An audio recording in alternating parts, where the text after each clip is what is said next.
नमस्कार। परम पूजनीय, परम बंधनीय, प्रातः स्मरणीय प्रभु परमपिता परमेश्वर की शरण में सहस्रार्ध प्रणाम करते हुए मैं Jeevan Kshetri Bhardwaj life insurance corporation of India का अभिकर्ता असम की पावन धरा विश्वनाथ नगरी से आप सभी देशवासियों का तहे दिल से नमन करता हूं।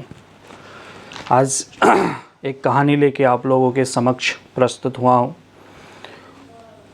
आप जैसे जानते ही हैं कि मैं as a life insurance agent बीमा का काम करता हूं। तो हाल ही में मैं मेरे मित्र के वहाँ बिहार राज्य का दौरा किया। मैं बिहार में घूमने गया था, तो वहाँ पे बहुत सारे लोगों से मिलना जुलना हुआ।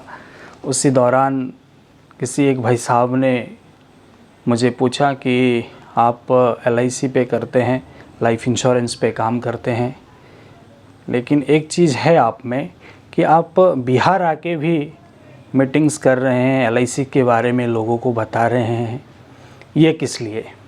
तो उनको वहाँ पे मैंने एक मज़ेदार कहानी सुनाई थी। वो कहानी मैं आज मेरे YouTube के दर्शकों के साथ साझा करना चाहता हूँ, शेयर करना चाहता हूँ। कहानी कुछ इस प्रकार है कि दो चीज़ें जीवन में होनी चाहिए, एक फोकस और दूसरा लक्ष्य। अगर आपके पास बड़ा लक्ष्य हो तो उसके लिए आपको कार्य करना पड़ेगा, उसके लिए आपको फोकस्ड रहना पड़ेगा, निरंतर रहना पड़ेगा। तो एक कहानी आप लोगों के साथ जो सुनाना चाहता हूँ वो फोकस के ज़रिए लक्ष्य को कैसे प्राप्त किया जाए उस विषय पर है। एक बार क्या हुआ ना कि हमारे असम की एक बिल्ली लंदन घूमने के लिए चली गई और असम से वो लंदन पहुंच गई।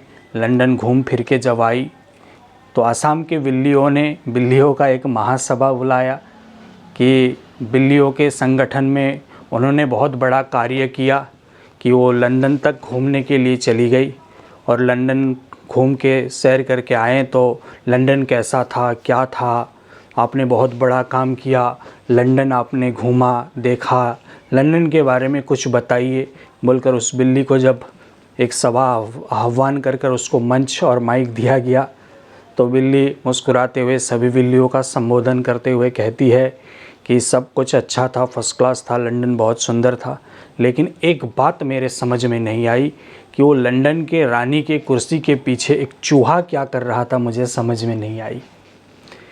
मोरल ऑफ द स्टोरी यह है मित्र कि बिल्ली अगर लंदन जाए, दिल्ली जाए, कलकत्ता जाए, कहीं भी जाए, अमेरिका जाए, USA जाए, जापान जाए, बिल्ली का एक ही फोकस्ड रहता है कि उसको चूहे चाहिए। और हम अभिकर्ता भी जिस भी क्षेत्र में जाते हैं तो हमें जब भी किसी व्यक्ति से मिलना होता है, सज्जन व्यक्ति से मिलना होता है, लोगों से टच होती है, तो हम कहीं ना कहीं हमारी बातों के माध्यम से बीमा का जिक्र ज़रूर करते हैं। क्योंकि बीमा एक ऐसा प्रोडक्ट है जिस प्रोडक्ट के ज़रिए आप अपने परिवार को 3 चीज़ें दे सकते हैं। पहला चीज़ हैप्पीनेस, दूसरा चीज़ प्रोटेक्शन, तीसरा चीज़ सुरक्षा।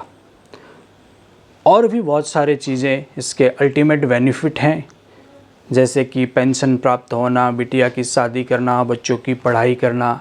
इन सब विषयों में मैं इसी तरह आप लोगों के बीच आता रहूँगा और नई नई जानकारियाँ आप लोगों के साथ साझा करता रहूँगा।